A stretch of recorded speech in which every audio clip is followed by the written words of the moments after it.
Alright, next up is a Broadway Limited F7B that needs a total makeover. Doesn't need a rebuild, needs a good solid cleaning and rewiring. Okay, he's gonna come in spaghetti bowl. This is our guy. This is after we've done it. I'm gonna show you all the steps. And he's going in the spaghetti bowl and he's gonna hook up to the scrapping train.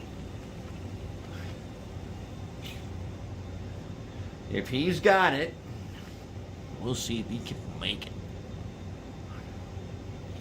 Can he pull it? Ooh. Now I know this locomotive is normally in a consist whose job is to make it out of this helix that goes up several feet. And he is doing a good job. This is the first Broadway Limited locomotive we've had in here. And he's doing good. Alright. There's a lot of tips and stuff for doing this, and I will get to it. This is an important locomotive. It's another Kadee version, and we need to go through it. It's going to be a very long video, and we're going to take care of business. Alright, today's mission is what I believe to be an F7B, although I cannot match the 2203 number, but it falls within the group of F7Bs, and although there is an F3B in there too.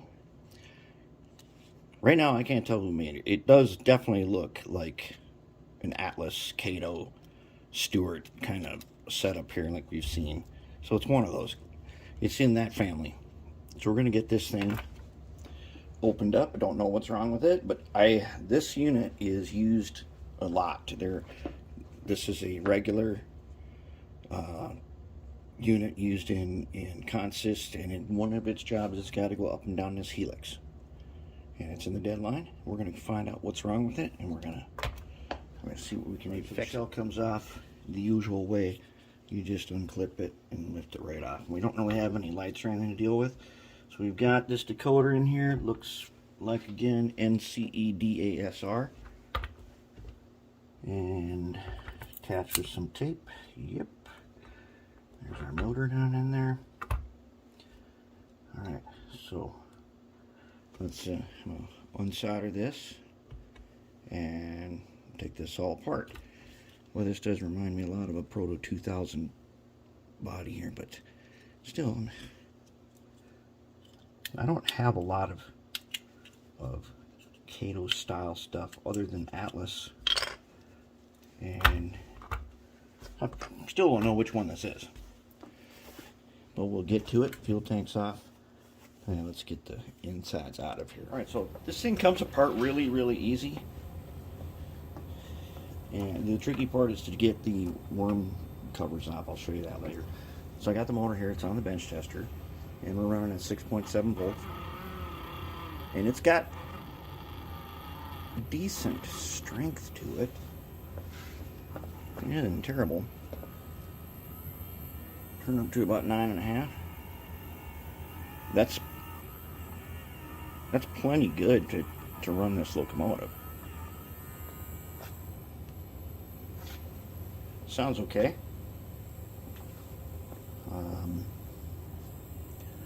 One of the things I'm going to do here, I'll put this in that little vise, and I'm gonna run some polish across these flywheels. You know, sometimes it just makes it look better, but other times, when you do that, you'll feel if there's a wobble. If there's a wobble, you got to get rid of them. They'll wreck your motor. I'm going to go ahead and set that up, and let's polish some flywheels quick. Some Brasso here on a microfiber cloth. I'm going to go ahead and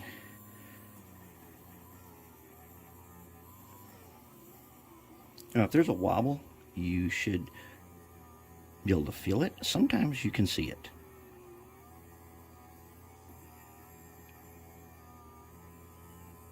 Also, if there's something going on with the motor, you might start to hear it. This one actually feels pretty good. As much as I would like to get rid of them, they're going to stay in there because we need the extra length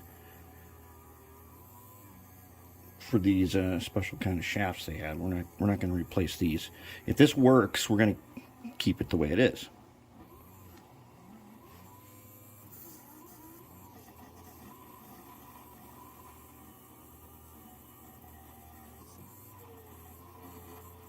And there's a little sound there. Otherwise, I think these are probably okay. They don't really feel wobbly. You'll feel a bump under your finger when you do that. You'll feel it bump your finger. Alright, so now I'm going to clean this sticky crap off here. We'll put something new on there. Okay, let's look at amp draw. There it is. So we're at 11, and we're doing good. We're drawing 0.05 at 11 with no load on it other than the flywheel. That's decent. There's a load. It's not bad. Okay, now that right there is some vibration. It's just vibrating the bench vise.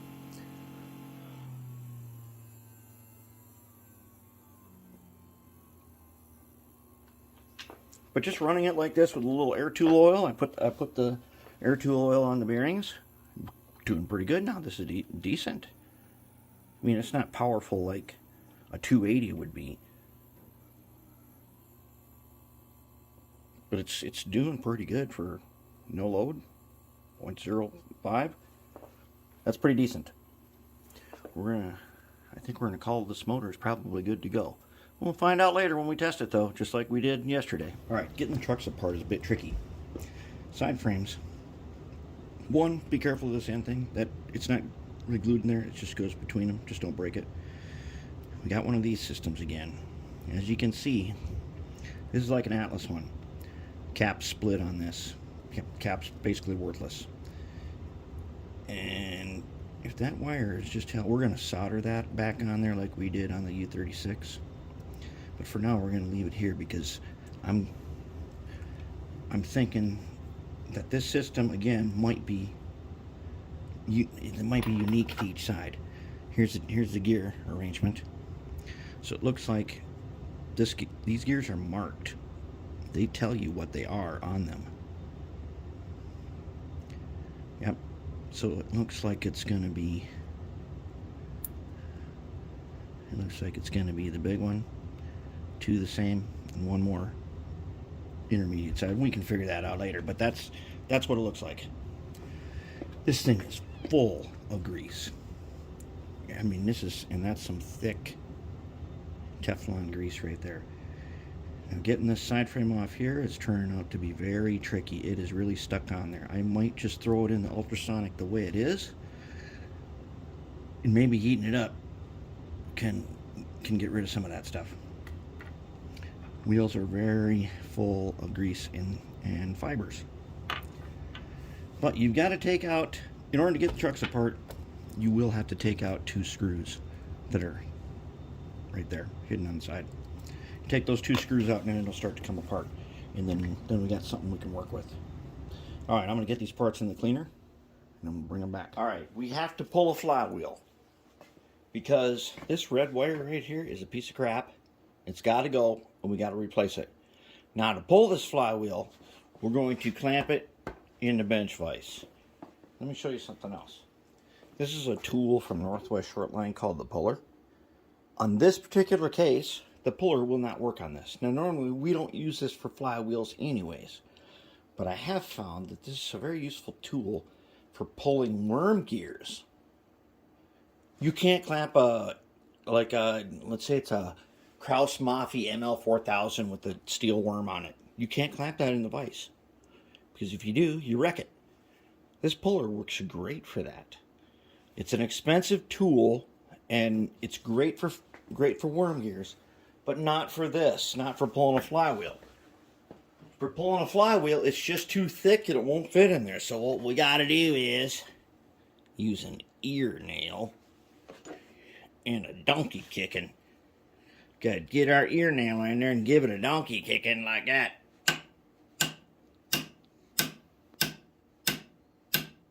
Yep, just like that. He's gonna fall out. Let's see if I can catch him. Yeah, oh. I got them anyways. All right, there. Now we're going to get in there. We're going to take these screws out, and we're going to replace this red wire, which is, and for a motor, you cannot have wires this thin. They're just not good. We're going to put one of our wires in here, a silicone Strive Day 32 AWG. We're going to put that in here, and that'll be good. Then we'll be set. Then we'll put this flywheel back on. All right, to replace the wires, which I've now done. What you need to do is you need to take this thing, which will be on the end here, and there's 2 screws. Unscrew those, you'll get access to the wires. Ooh, look at what we got in here. Looks like a little grease we don't want. We'll clean that out. And we need to put a little air tool oil right in there, and then run it, which I'm going to do. And it may be necessary to pull off the other one. I'm not sure yet. We'll check it. We'll check it again, but we need some air tool oil to get to that bearing. And then once you're done, you can put this cap back on, screw it in place, and that's all it is to replacing those 2 wires. Now we got good wires on. All right, we have found one fault.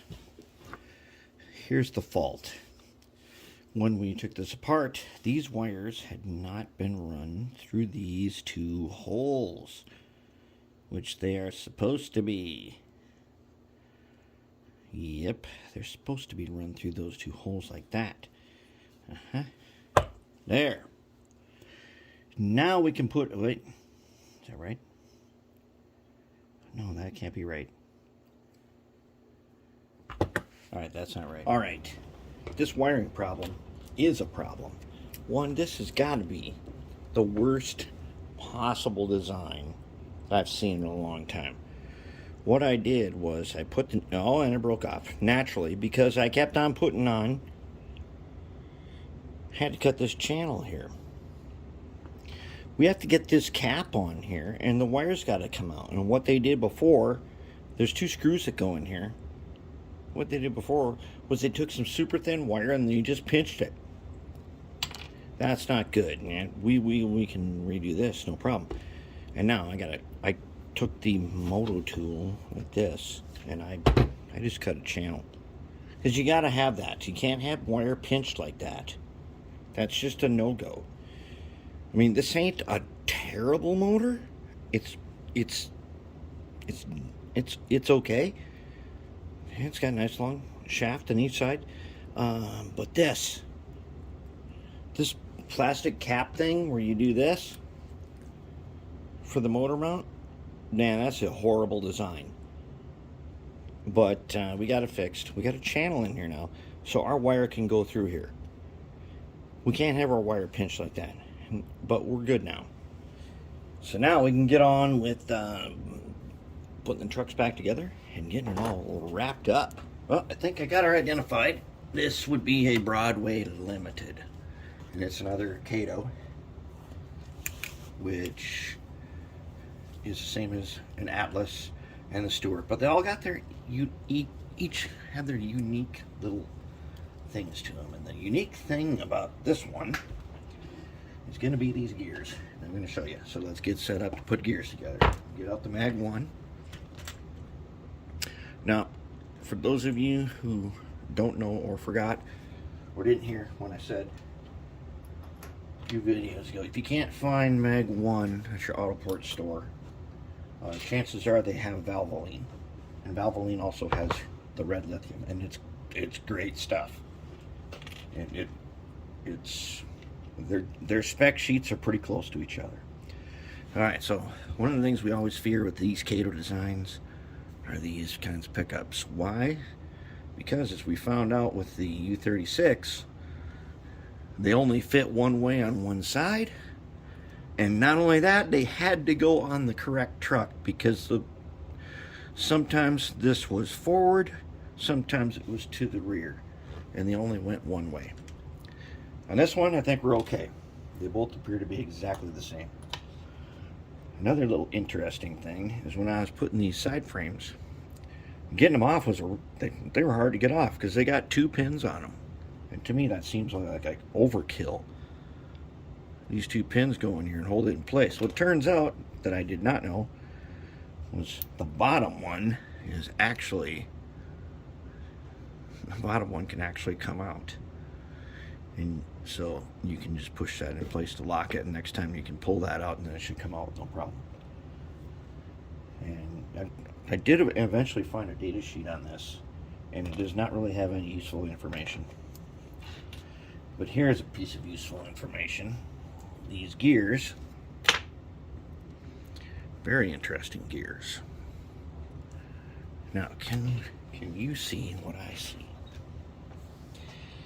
On these gears, it says there, A, and then it has a number and a T. That's the number of teeth the gear is.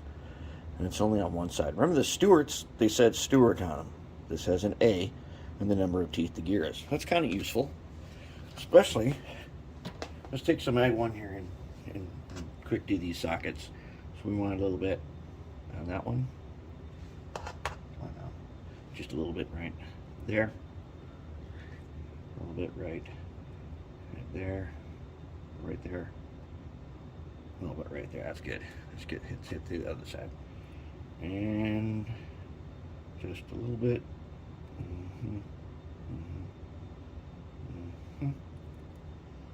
These things were terribly filled with Teflon. Okay, now watch this little bit of magic. You take A with the letter side up and you put A right there. Then you look at your other gears, and one of them does say B. And you put B right there. Then you take the one that says C, put it right there, and D goes right there. All letters face up. This is not in the instructions. In fact, there's no indication in the instructions at all that this is even in there. But that's how it works. That makes sense. At the factory, this would be easy to put together. So now, I'm not going to put any lube on the gears yet. I got both sides, so I'm just going to go ahead and snap them together like that. Alright. Now let's wipe just a little bit on the gears. I'll put a couple wipes on that guy and a couple on this guy. Good enough. Now the wheels have already been cleaned and coated with Oxgard, and you have to coat the ends of them. Drop them in. Let's give each one of them a little dot like that, and a little dot right there, just between in between one set of teeth. Okay, now we take the bottom cover, which also does not appear to be directional, and put it on. There. And let's give her a little roll.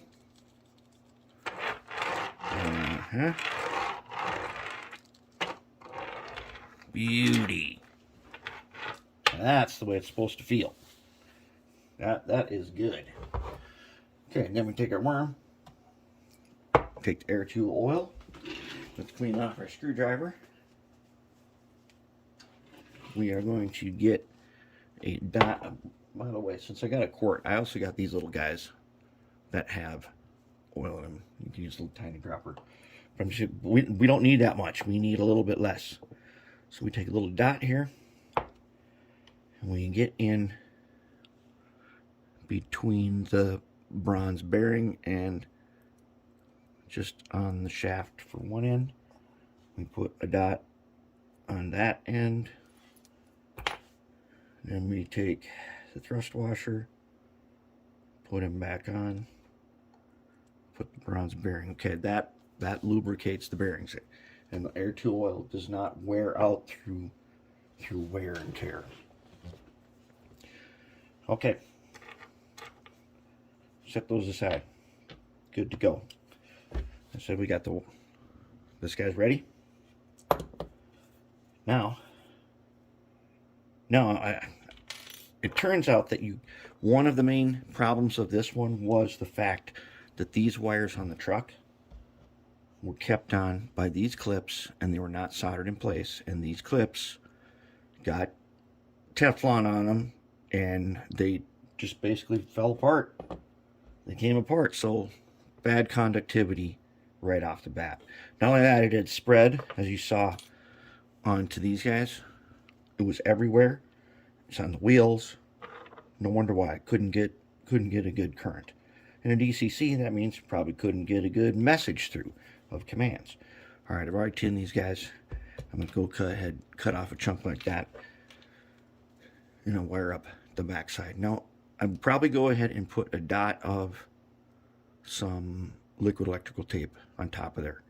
You don't have to. It's probably nothing's going to happen, but we'll just put it on there anyways. And then I did a little bit of graphite brushing on this. Not too bad. Otherwise, that's it for the trucks. And then we're ready to, we'll tap the flywheel back on. Ready to reinstall. Put the decoder on. There's no lights or nothing, so we just hook up the 4 wires and then these 2 motor wires, and then we can start testing it. Alright, got one more fairly useful tip here. Because of the way this underframe sits on here. And this also applies to the Atlas, probably, I'd say this applies to any time you find this type of setup. Solder on so the wires are heading out towards the worm. They're heading away. And the reason is, if I drop this on here right now, I'll show you exactly why. Now let's look inside that hole right there, which is, in some models, is where a speaker goes. Notice there isn't room. There is not room for them to come straight up, because this little pintle that's right here is going to sit down right there, way too close. So you want to solder them so that then they can come up through the hole. Now, I want to put the wires in first, of course, but I want you to see that there is not room to do it a different way. And they use those caps. That makes it easy for assembly at the factory. And soldering is going to make this thing way, way more reliable than it was before. Okay, see now?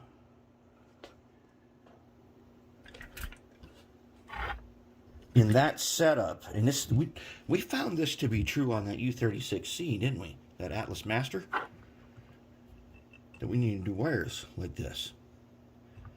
Because when this thing sits down, wherever his hole is, right there, okay, they don't leave room left over.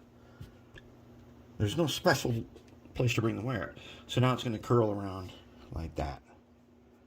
Okay, it's going to go right on the ends here. And I got these guys here. A little dot of goop now holds this in place. That's all you need. And the front is ready. Alright, so I'm going to hook up the wires and we're going to try it. Alright, one last tip before we go ahead and put this on the track. It already works and everything. We'll put it on the track in just a little bit. This is the first time I've done a Broadway Limited, but it is a standard Kadee, and this has an NCE DASR decoder. Now, what I recommend doing, here it is, as you can see. Got red, red, red. That means front, stop to the right. All the reds are on the right. Locomotive facing to the right. All the black wires on the left. If you were to do this in DC, setting the arrow to the right and then applying power, the locomotive will move to the right.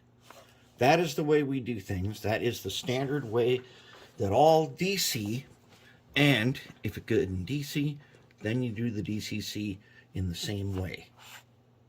Okay? It is true you can reverse direction in the decoder settings, but this is the way it should be set up. All reds on the right. Okay? I strongly suggest you draw this in the lab book. Take your locomotive lab book and draw out a, let's see if we can get that darn shadow. Huh? How about this? Okay, I suggest you draw out a diagram of the decoder so that you know which way is which. And I'm going to show you why. This is why. There's the diagram of There's the official diagram that comes with your decoder right there. And as you can see, it has locomotive facing to the left. This is incredibly misleading. Even the lettering printed on the decoder is also that way. This is totally misleading because we want the front to face to the right and all reds on the right. Right rail pickups should be red wires, which should be on the right rail. This is totally upside down. So when you go to do it, you have to think about, oh no, if I switch this upside down, where are all the wires going to go? Well, that's why you go ahead and draw it in your lab book. Because that is, and hey, NCA ain't the only one that does this. We saw Digitrax did the same thing. We need reds on the right. We need it facing to the right when we work on it. That way we know where to solder the leads, so that when we look down in here, all the reds are on the right. And that means in the future, when we come to do maintenance and we look at it, guess what? All reds are on the right. Front is to the right. Everything is good to go. So draw it in your lab book so you don't have to look at this diagram and try to figure out how it is when you flip it around.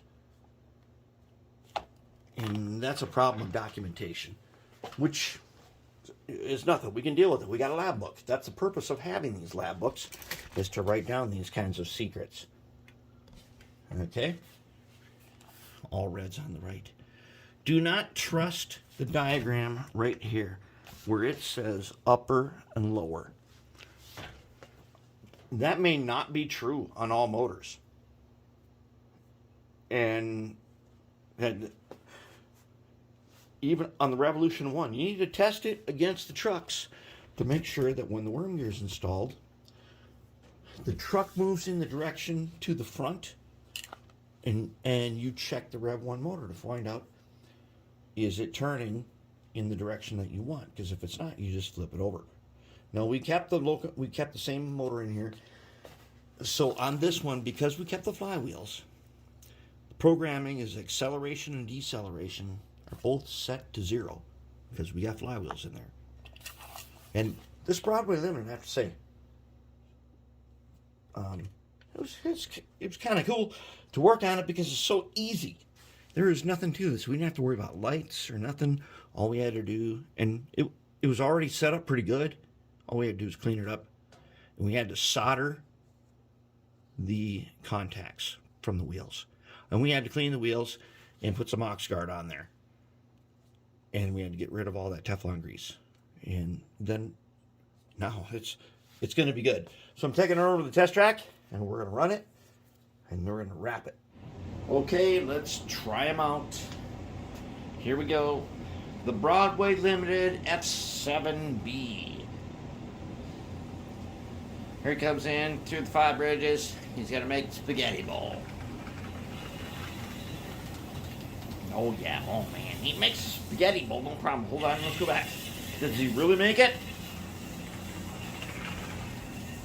Indeedly, he does make it. Okay, he makes spaghetti bowl, no problem.